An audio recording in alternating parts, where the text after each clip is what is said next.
Welcome back to the Colorado Springs Business Podcast. My name is Andrew Hasley, and I am the host of the show. Today, we are sponsored by Vehement Visuals, which is my video production company. We really make videos for businesses. That's the main thing we do, but we really help tell their story, and we're about strategy, and our goal is to get an ROI, return on investment, with the videos that we do. So whichever videos we do, we want that to make more money and generate and be used as an asset.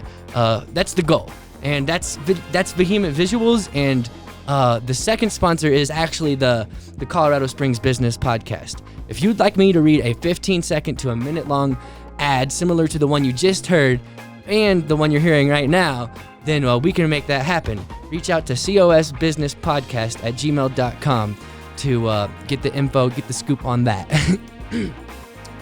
And the final ad that I'd like to say is just to promote the Colorado Springs Business Podcast Patreon page. It's a monthly payment, and you get bonus content and extra stuff, and it really helps support the show. It's $3 a month for one tier, and then there's a $5 one and a $10 one, each one increasing in the value that you get out of it.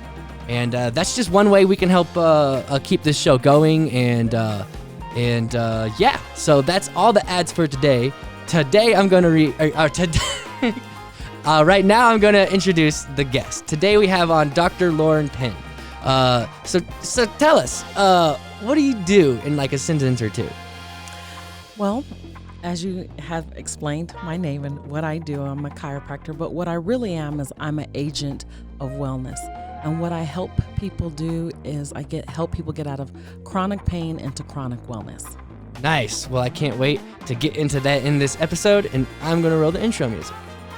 This is a show where we have real conversations with entrepreneurs and business owners who are mostly in Colorado Springs, doing things in the community of Colorado Springs. So Lauren, how you been? I'm doing well, and how are you? I'm doing fantastic. Wonderful. So we've actually, you've been on a video shoot with me as an actress, an extra. I don't know what your specific role was, but I was extra. Yes. Okay, yeah. I don't know. I know what it was, but I don't know what to call it. But yeah, it was pretty much extra work. But that was cool. I was glad to have you out, and that was cool. I got to meet. Is it your husband or boyfriend? He's my fiance. Oh, fiance. Yes. Nice. Well, congratulations on that. Thank you. Yeah, cool. And that was fun. So we've had one-on-one before. I've seen you at Million Cups. I don't know if I've seen you speak. But I know you did speak, though. I spoke at 1 Million Cups about what I do. That was almost a year ago, and so much has changed since then. Oh yeah, same here. Yeah, because a year ago is about when I really started going full time with my business. A little over a year ago, and it's crazy how fast things change. I mean, look, I'm in a location downtown right now. Oh, that's wonderful. Nice. Yeah. So how long have you been in business? I've been in business this is my second year in Colorado Springs. Mm-hmm. I moved from Dallas, and I was in business for about a year in Dallas. And so next year will be my third year, which is a very big benchmark. I'm excited about that. For sure. And how has business been? Business is doing pretty good. It's starting to naturally grow in the niche that I do. So Mm-hmm. Some people come out of school with specialties, and they come out of school with diplomats. I went into school with a lot of experience, and I've been using that experience to help people get out of chronic pain, like I said, into chronic wellness. Okay. So how long? What is that experience that you had when you went into the school? Before I went into school, I worked in the medical field for almost 30 years. Oh wow. I went into the military, and I became a surgical technologist through military training, and then I did that as a civilian, and I worked in the OR. I did a lot of orthopedic surgery, which works really well with chiropractic. Mm-hmm. And just being able to hear the talk of physicians for over decades, and not just not just orthopedic physicians, but general surgeons, OBGYNs, urologists, and it gives a more holistic perspective about what goes on with the body and how that works with the nervous system, how it works with patient care when patients come in and they say, my stomach hurts, but my back hurts, and It's like, yeah, your stomach hurts, and your back hurts because the nerves pertaining to your stomach are in your back. So it becomes a little bit more clear as to how to resolve chronic pain for patients. That's what you do, or that's what chiropractic is? That's what I do, as well as chiropractic. So, but chiropractic is there are three ways that people get pain, and then they go into chronic pain. One is their thoughts, the other is trauma, and the other one is toxins. So I mean, in a world like today, we have toxins from the food, from anywhere from the food we eat, the car we drive, if we have pets. Traumas speak for themselves, and our thoughts. Dr. Joe Dispenza writes a book called Supernatural, and I recommend that to my patients so that they can understand that you can make yourself well by how you think, but also doing the physical things like getting chiropractic care, getting massages, getting what people now call alternative care, but it's really old traditional medicine, using herbs, using essential oils, and putting it all together so that there's a comprehensive way of looking at healthcare. Now, that is what I do. Okay. When people come into my practice, I do an exam. I let them know what their diagnosis is. I feel that's very important to go from one physician to another, and that other physician could understand what the patient is saying instead of saying, oh, that's wacky or that's quacky, which chiropractors have had a history of that over 100 years. For sure. In addition to that, what I do when my patients are on medicines, they've been on medicines, I do a medicine audit, and I look and see where the deficiency is. Sometimes they're low on vitamin D. Sometimes they're low on phosphorus or calcium or whatever that is. And we bring those levels back up, and we watch how they get out of pain. We watch how they get off of pain pills, because now their body is closer to homeostasis and to a more balanced cellular composition than it is when they're deficient. So ruling out deficiency is very important. And then I look at their body, I listen to their story.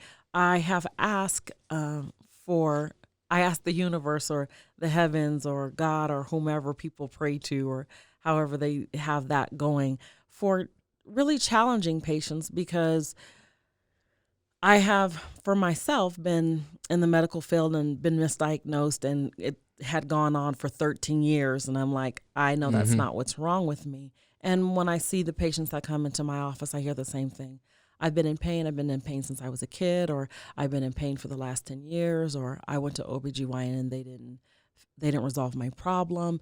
I don't know what is wrong with me. And then I can really drill in and use my chiropractic experience to help them with the musculoskeletal component of it. But then I can advise them to go and see this type of physician or go see that type of physician. These are the questions that you want to ask them. These are you want to track your medical history, because when a physician looks at what's wrong with you, he's not looking at the 3 or 4 or 5 other physicians that a patient has been to. And so they're not getting a real comprehensive view of what that patient has been through. So therefore they can't really give a very comprehensive answer. So I see patients like that. I've seen, as I said, I've seen patients who've had congenital problems. I've seen patients who've had strokes, and I've seen just patients who've been in pain, and different physicians have told them, oh, that's how you get old, or that's very common, or that's regular. And we get so mixed up with common because we're like, oh, we see so many people who have that, but common doesn't necessarily mean a sentence. Yeah. Does that make sense? Yeah. I mean, common is, just because something is common does not mean it's good. Correct. Exactly.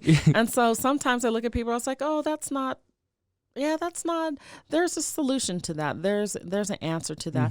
Some things aren't resolvable, meaning there won't be a cure for that, but that doesn't mean a patient should walk away without hope. That means there's some things that we could do to make the situation better. Let's try nutrition. So I look at things from a nutritional point of view. I say, let's try exercise. Let's see what it does from that point of view. If I can't do it, then I have a referral-based business that I could refer this person out to another caretaker. Go to this person for exercise. Go to this person for your teeth. Go to go to this doctor because I know that this doctor will help you. Mm-hmm. And so I keep those community partnerships because they're very important. Mm-hmm. Each physician, each caretaker, each trainer, they all have specialties. mm-hmm. So the core of it is finding out what the root cause is that the patient has. Yeah. Well, my root cause is I know what to do, but I don't. Exactly. So how do you help someone that you can know exactly what to do and just not follow through with it? So this is one of the talks that I'm going to do in March, and it's a women's symposium. And I'm going to talk to them about how you track your life, mm-hmm. and not just your life, how you track your health. But in that, the third component of that is small wins. And so if you're not finding small wins in your health, then you have to reevaluate what it is that you're doing. For example, I had a guy come in and he broke his clavicle. Mm-hmm. He broke his clavicle over 30 years Is that ago. on here or down there? Up here. Okay. It's the collarbone. Okay. Well, we call it, sorry. I'm a doctor, right? I'm sure a lot of people know what it is too. It is the collarbone. He broke his collarbone. And when he came in, he was like, I'm losing sleep. That's why he came in. Mm-hmm. I was like, okay, let's look and see. I take his history and I was like, oh, you broke your collarbone. And I said, have you ever dislocated your shoulder? Well, you cannot have a broken collarbone without having a dislocated shoulder. It holds the shoulder up. And he was like, no, but all the ortho tests that I did said, yes, this is what's wrong with you, right? And so I'm explaining to him, these are the steps that we need to do. He comes back. I was like, did you have a small win? He was like, I slept well. Okay. So he came in originally because I had a sleeping problem. And then he begins to notice more things about his diagnosis. Mm-hmm. He was like, I noticed that I was guarding. So when I grab things, I kind of guard before I reach out and get it. What do you mean guard? Meaning I kind of favor one side. Oh, okay. I favor the side. Now, I do that with my teeth. Like I favor one side. Okay, yeah, you favor one side because there might be something wrong with the other side. Well, I got fillings on one side and it made it sensitive. So it's like now I don't even use that side. It's like they filled it, but then they made it useless. Oh, goodness. So patients do that, right? And they want the answer. Now I'm only chewing on one side. What do I need to do to make the other side better? So somebody might suggest you can use Sensodyne, which is a toothpaste that helps with the sensitivity so that you can actually chew with both sides of your mouth. Okay. So that's what you're asking me, if I believe your question is correct. I have the solution. I know what the problem is, but how do I go forth with that? And that's something that I do all the time. So my patients come in. The body is so dynamic, so the healthcare can't be the same. Do you understand what I mean? The body moves and it changes so regularly that I'm not going to give you the same exercises in week 1 that I'm going to give you in week 6 because things are moving. Things are working, and now we need to advance and actually go through the whole process of healing. And sometimes people don't. Medicine's not described that way because if we take a pill, it numbs what the problem is. Yeah. And then we keep taking it. Like a person who's a diabetic, I'm like, you don't have to be a diabetic unless you're type 1.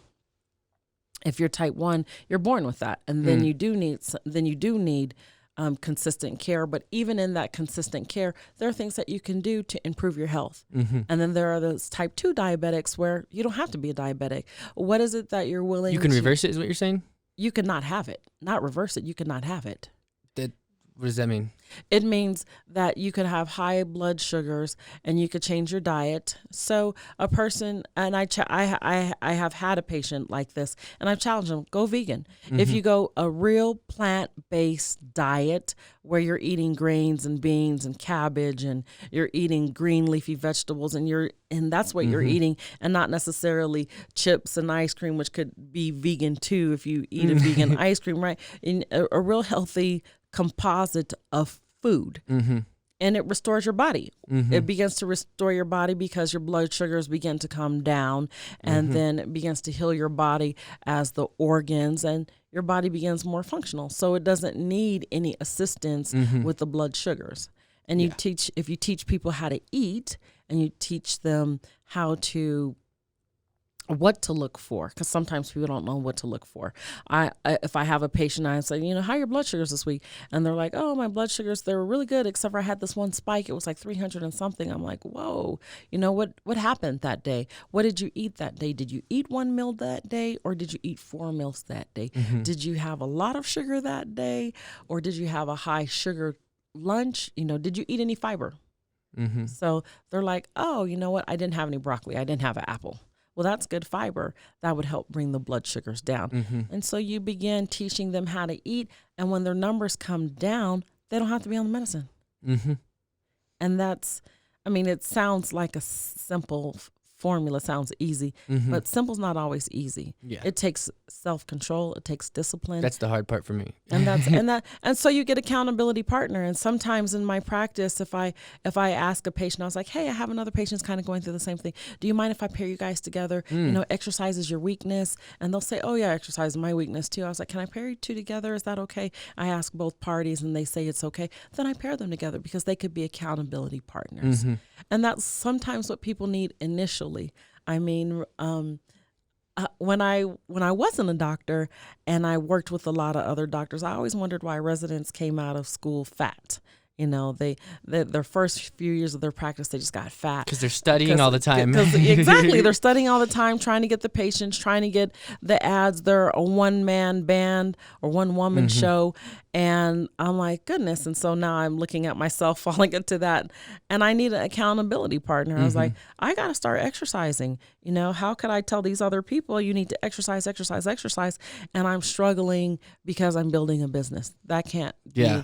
Building a business is hard. It's not just the talent that you have. It's not having raw talent. It's, when I was in school, that's what many of the physicians told me. But being in that field for 30 years already, I had an eye that other students didn't have. For sure. And it's like, oh, so this is what I learned. I can adjust people and I know what's wrong with people. I could sit and listen to people. That's natural. That's what I've been doing. That's not the business. Yes. It can be emotionally draining as well. Absolutely. And when you're emotionally drained, that affects everything else. Oh, yes, absolutely. So all I'm saying in short is that when one needs an accountability partner, you seek that out. Because we're beings that depend on one another. Yes. Not one person is independent. I got it. I did it. There's not one overnight success of a person says, you know what, I did it by myself. The only person who could say that is someone who's living in the jungle by themselves. Exactly. But even then there are free falls, right? Some person who was in the jungle left their shirt behind. Now they have covering. So even with that, it's not for sure one person conquering it by themselves. Business is like that, and that's not healthy to be isolated in the forest. And especially with health, I saw a patient the day before yesterday, and I said, "You're going to need a team." I said, "You're going to need a team because healing is emotional. You have to find the emotional components that were triggers." And then you have to get over your story. So many people come in with stories. I've seen this doctor and I saw this doctor and this doctor said that and that doctor said that. And I say all the time, all that stuff is true. That you experience that. But what is it today that you want to experience? Do you want to experience the change of your health? That is a decision you make in your mind, but you still have to have a team. For sure. I mean, we're social creatures. Absolutely. Socializing is a nutrient. Basically. Yes, it is. It is. It's a mental nutrient. It's an emotional nutrient. It's a spiritual nutrient, and we need it. And sometimes that's what we're lacking in our healing process. For sure, we're lacking the emotional support. We live in America, and I know for so long I heard people say, "Get over it." get over it, Andrew, get over it, Lauren, get over it, Tom, get over it, Bob. Yeah. And then you kind of sober yourself up to that mentality and you begin to get over it. But what it does is it delays the emotional need that you have for later on. And there will be a tipping point where it makes you break and you begin crying. And then you're like, why am I depressed? Well, because you had to depress all of those emotional feelings and it became a fester on the inside of you. And that's what D.D. Palmer talks about when he talks about your brain, your thoughts can make you sick. Our thoughts can make us happy. That's where meditation comes in really well. Perfect. Exactly. Meditation is really great because we get a time you stop and dump. Yeah. Get a resolution. But when we're going and going and going, it's like, okay, I got to go to the next meeting. I got to go to the next meeting. I got to go to the next meeting. I got to do the next job. I have to see the next patient. I got to go home. I got to take care of my family. Now I'm exhausted. And you've had no emotional room to breathe. And so healing does that. Chiropractic does that. When in my office, I schedule by appointment so that there's not a waiting room full of people. You come in, we talk about whatever it is that is wrong with you, your small wins, your new aches. Sometimes people get real emotional. And I said, it's a part of the healing. If you need to cry, go ahead and cry. For sure. And then they leave and it feels wholesome. And it feels like whole care. When you go to many, I call it modern medicine more so than traditional. Modern medicine is really using a lot of pharmaceuticals and delaying the healing process because the drugs numb or put your body on autopilot, and the body should never be on autopilot. It should always be working. And so that patient comes in and they're like, oh, I'm just so tired, or their grandfather died, or someone close to them, and I'm like, let's take a pause. Let's feel this. Let's think about this, because their mental thoughts show up in their body every time. I said, what happened this week? And one lady was like, nothing. I was like, what happened this week? I was like, I don't care what you're saying to me. I don't care the words that are coming out your mouth when your body is displaying something different. I could tell when people fall. I could tell when people lift things when they're not supposed to. I could tell when people are doing the exercises and they're not supposed to. I could tell when the adjustment is emotional and not mechanical. How do you diagnose that? It's a feeling knowledge. Okay. It's a feeling intuitiveness, and when a person is emotional, their body locks up. As opposed to if it's mechanical. When it's mechanical, it's one area. It's not the whole body. Does that make sense? What is mechanical? What do you mean by mechanical? Mechanical means if you injured your shoulder, that's a mechanical motion, right? And it stays to your neck and your shoulder because they're connected. Yes. As opposed to if I had a emotional trauma, or if I had, and emotional traumas aren't necessarily what we view, being beat up or being raped, or those are emotional traumas, and I'm not dismissing them. I'm trying to bring in those are both. Exactly. I'm trying to bring just regular everyday trauma. You heard your friend died.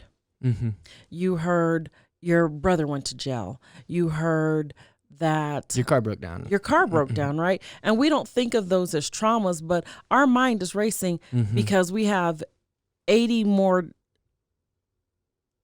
tasks that we have to do, and I'm in the middle of this trauma, and it still gets our fight and flight system going. And so as long as our fight and flight system is going, that's some type of emotional trauma to our system. And when we don't get rid of it, it shows up in our body. Of course, we're like, oh, my shoulders are so tight. They're always tight. I carry all my stress there. Now somebody just told their body, carry all your stress there. I carry mine in the center of my back. And so you just told your body, carry your stress in the center of your back. But what if you could tell your body, don't carry the stress in the center of my back, disperse it out so that it leaves the body. I like that. It's kind of like when you're doing the breathing meditations. One way to think about it is you're breathing in the goodness and exhaling all the toxic. Correct. And just doing that, like just the mental thought of that actually feels like it's doing that. It's weird. I say that, I talk about neurology. People think that chiropractic is, you crack my neck, you crack my back. And I tell people, wherever you have a joint, your nose, your face, your neck, your shoulder, your elbow, your hands, you have 27 bones in your hands and feet. That's a lot of bones. Yeah. And you use them every day. And they get locked up too. And so what about those, right? If a patient has a stroke, you adjust the opposite side of that person's body. You have a right side stroke, you adjust the left side appendages. What do you adjust? You adjust their shoulder, you adjust their elbow, you adjust their What do you mean by feet. adjust? I mean, crack. Okay, so okay. People call, you crack my back. It's called adjusting. Okay, makes sense. It's not a manipulation. It's not a just stab in the dark. I think this is where it is. I'm going to snag it so it goes back in place. It's precisional. For sure. It's precisional because it talks to the nervous system that allows the body to heal itself, that allows the body to send the right electrical signals, to send the right hormonal signals for the body works by signaling. And if you have, if your hand is blocked up and you can't move it, there are no signals that are going in and out except for pain signals. So it doesn't know how to work. But if I move it, adjust the bones, do some muscle work on it, and now it moves. Now it sends the right signals. I could work again. For sure. What's one of your I guess favorite adjustments, treatments that you've done for someone that really like changed their life, like more significantly more than like your average? I always check the occiput. So the occiput is that if you go to the back of your head and there's that little knot on the back of your head, the foundational bone for the neck and it's right here in the center? Yeah. Okay. And about that area. That's my favorite one. Because oxygen, once that bone is aligned, all the oxygen and blood flow goes to the brain. Okay. Automatically. Brain fog leaves. The body's able to process faster. How do you adjust that? Uh, It feels like it's in place. It's 3 years and 9 months of school. Okay. Yeah, because you don't want to adjust it, and like if you're inexperienced, then you could harm someone. Yes. And I mean, I know people watch the videos on YouTube. I watched it. I've even had somebody say, I'm a weekend chiropractor. I learned it on YouTube. And I thought, this person has no idea how much sensory input goes into an adjustment. My wife was in really bad pain and I adjusted her neck. He doesn't know at what level he needed to adjust. It's like a tattoo artist. Yeah. If you've never done a tattoo, I watched it on YouTube how to do it. Now someone has an infection, you dug too deep, now it blotches out. Like Exactly. And so, I mean, chiropractic care, people might say, oh, it's not necessarily a necessity. But for the lady who could not, I did one adjustment on a lady. I adjusted her coccyx bone. She fell many years before. Her balance was off. Her weight was off. She had a lot of problems. Adjusted it. She was like, I'm sleeping better. I'm walking better. My balance is back. And over the next 2 months, she lost weight. Nice. It's a very important adjustment. People don't think about when I fall. They just say, oh, I fell. I kind of hurt my bum, and they don't ever get it looked at. Then they go to all these other doctors. They're like, there's nothing that we could do about it. We don't know. And then you go to a chiropractor, and they make this adjustment. And they're like, what is this? How come the other doctors couldn't do it? Because other doctors aren't looking at the bones like a chiropractor is. No. They're not looking at the misalignments like a chiropractor is. And that's what is different about chiropractic. And once again, it's not just about moving the bones. It's about getting that nervous input, because your tailbone is where all your nerves from your central nervous system tatters. It seats itself there. So everything from how you smell, how you see, how you hear, how you digest, how you balance, all that tatters at the tailbone. Yeah. And then you keep going around. Some people get it removed. Some people get it surgically removed. I was like, had you gone to chiropractor before? Their tailbone surgically removed? Oh, yeah. What? Oh, yes. Are you talking about the people with the extended ones or just regular? No. Okay. Yes, exactly.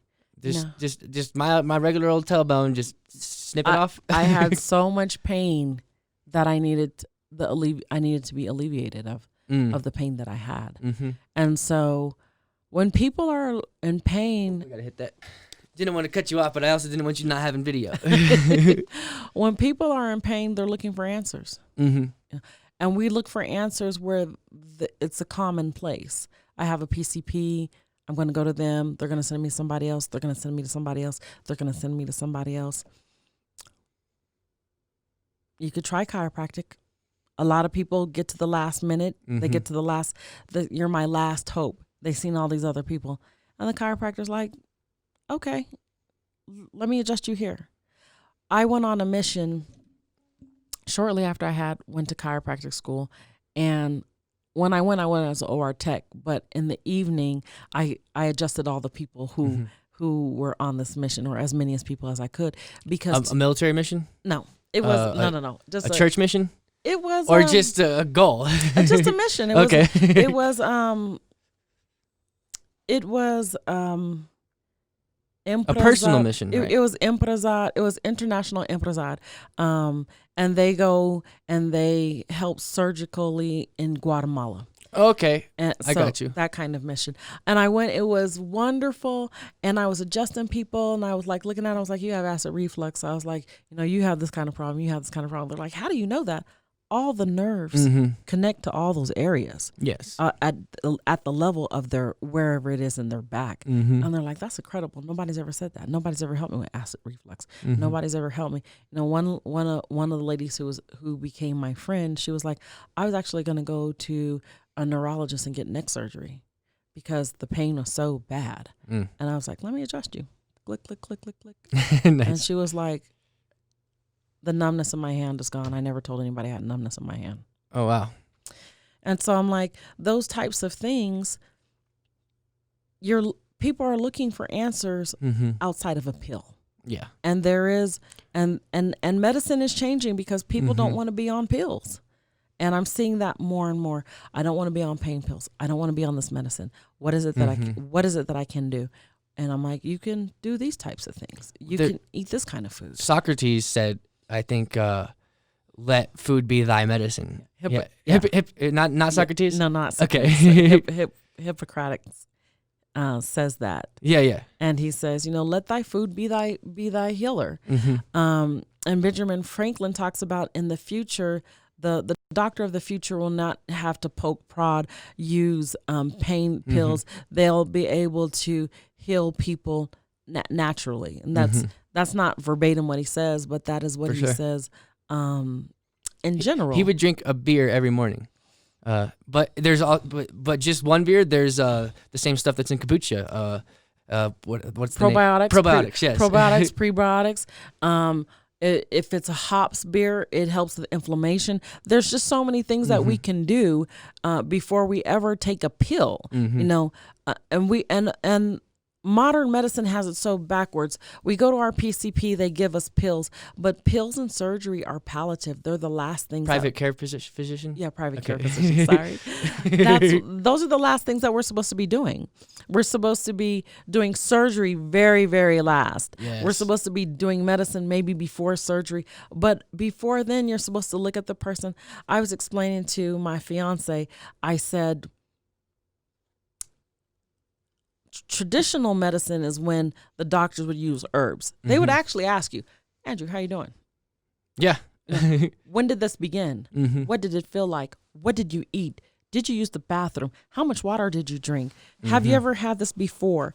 Has your father ever had this before? What about your grandfather had this before? And now they're doing a real history and they're getting a real sketch of what your health looks like. Have you had, did you have red blotches with it? Was it just a fever? What about your tongue? What about the back of your throat? And you get a real good sense of that. They look at you. They touch you. Yeah. Right? You go to your doctor now and he kind of goes through and let me look at the back of your throat. Okay, let me look up your nose.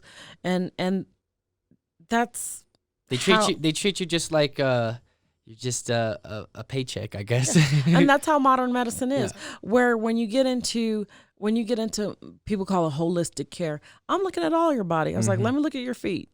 I had a guy one time, he was like, my neck is really hurting me, and something on the inside of me said adjust his feet. Adjust his feet, said, get up, walk around, tell me how your neck feels. He was like, I don't have any pain in my neck. That's weird. Yeah.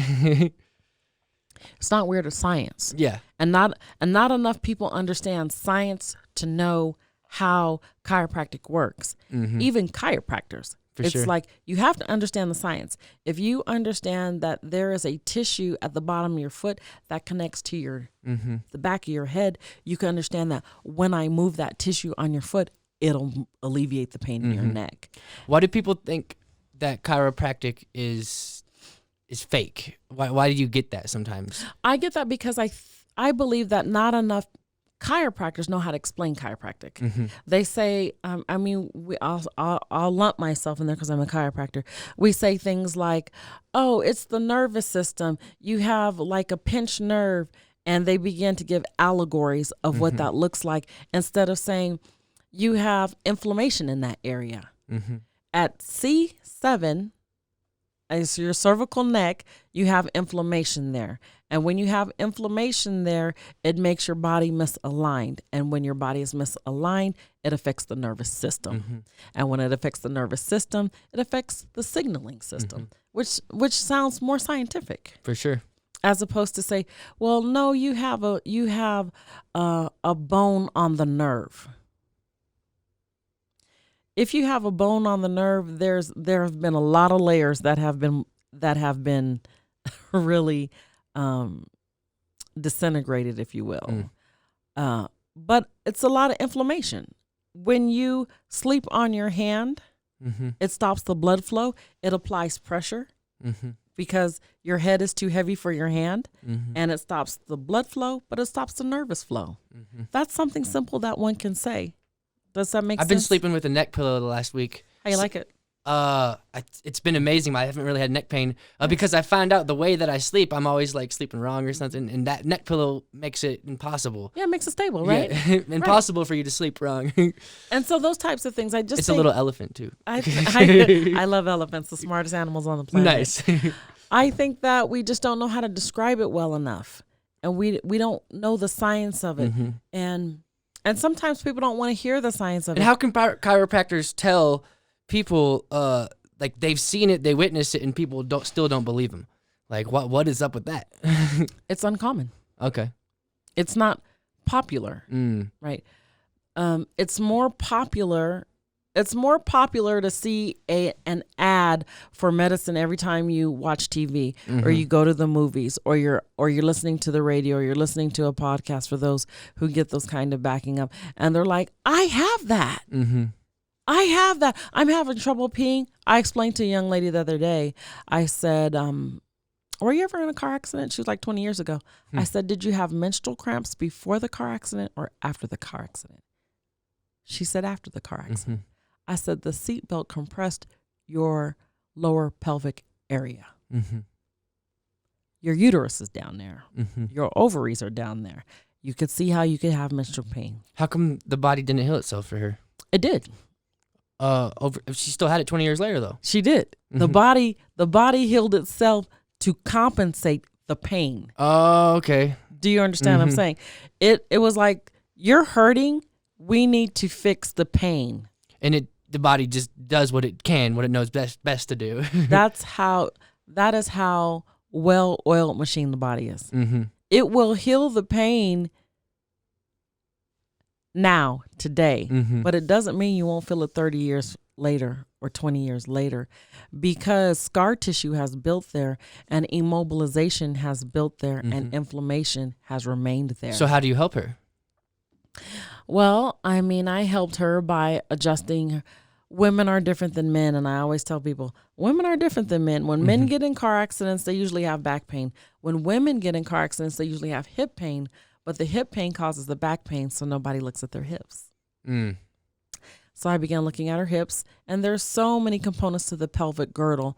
I'm like, okay, there's your hips, there's your sacrum, there's your pubis, there's your ischium. There's so many components of it. You got to look at all of it. For sure. And begin fixing each component. And when you fix each component, then the pain leaves. And you have to do muscle work and tissue work. It's not a one-time fix. It's over time and reintroducing. What I say to my patients, I'm going to reintroduce you to yourself. Okay. This is where we are and this is where we want to be. This is what it takes to get here to here. It's a hop. It's a leap. It takes some weeks. You've had it for 20 years. It's not going to go away into adjustments. For sure. And so sometimes people feel like they don't want to go to chiropractors. I always have to go to a chiropractor and they never fix anything. And I say, but I think you're like, if you're an athlete or you're a mom with a new baby who carries your baby on your hip, you're always going to have a hip problem. You're a woman who loves to wear heels, and I'm a woman who loves to wear heels, but I got to get adjusted because it hurts my hips, it hurts my neck, it hurts my back. But I like to look good. Okay. So in that instance, I'm going to find the solution that I need. There's just so many things. Why, anything. As I said before, our thoughts could take us out of misalignment. It's easier to pop a pill, but when the pain doesn't go away, then what do? Pop another pill. Then we pop another pill. And then our liver grows tolerant to that pain pill, and the pain is still there. And it probably becomes inflamed. Absolutely. The inflammation is still there. Well, now you just inflamed your liver, though. Yeah. You just basically killed your liver. So chiropractic is really intricate, and we as chiropractors aren't doing enough work to explain to people. We're like, oh, we help headaches, and we talk about all the things that we help. We can help all those, but people want to know how it helps sometimes, why it helps sometimes. And that adds more validity than to, let me just pop your neck, let me just crack your back, and that'll alleviate your pain. It's like, when my patients come in, I want them to know why you have that. Have you ever been in a car accident? Did the airbag deploy? Yeah, I have headaches and the airbag deployed. Did you see anybody for it? No, I didn't see anybody for it. So basically you just got punched in the face by an airbag. Yeah, I got punched in the face by an airbag. Okay, you probably have some bones there that won't move because the inflammation came and it protected yourself from the pain, and now you have headaches because your body's not moving. That's science. For sure. That's not quacky or wacky or it's just science. Yeah. So do you plan to grow your practice? I do plan on growing my practice. But that, I mean, like getting other people, like employees that are... Absolutely. Okay. I mean, I have an employee now. Okay. They work my assistant works on Tuesday and Thursday. His name was Malik Scott. Okay. And he helps me with patients in so many different ways. He sometimes can explain things better than I do because I talk scientific. I've always talked with the big vocabulary. Yeah. So he's like, okay, I'm going to make it simple for them to understand. I'm like, yay. Nice. But I do want to bring on another physician, but I want to be careful because you could be in business to make money. Every business owner's in it to make money, but you have to be careful about what your call and your election is sure. Meaning, if you know that this is your gift and your talent and this is what you are called to do, because nobody could do it except for you, then you have to be careful with it. For sure. And so I want to be careful with it because... Well, I think a lot of times we as business owners kind of guard that a little bit, and it's kind of hard to relinquish that trust. And it's because we always like to think, only I can do this. Only I can edit this video this specific way. But I'm not like that. But at the same time, I'm not looking to bring in a back cracker. You know, I don't want somebody who's like morally aligned with what you do. Yeah, or synergistic with what I do. It doesn't have to be what I do. My eye is different. Working in surgery for 30 years and looking at X-rays every day. Will turn you into a different kind of machine. Yeah. You know, I was like, oh yeah, that person got a hip problem. That person, you know. For sure. Sometimes I could look at a person, I was like, oh. I had a patient come in and she told me I've been seeing, I saw 2 or 3 chiropractors. She was losing hope in chiropractic. I said, well, what they say was wrong with you? They said I had neck pain and I had back pain. I had, misalignments in my neck and back. And I said, then it's not that. She was like, what? I was like, I'm going to look at something else today. Because if the same person, if 3 or 4 people keep telling you the same thing over and over, it can't be that. Mm-hmm. You have to look at different variables. Mm-hmm. And so I began looking at her shoulder and was like, hey, what's going on over here? She's like, that's painful. I was like, that's your problem.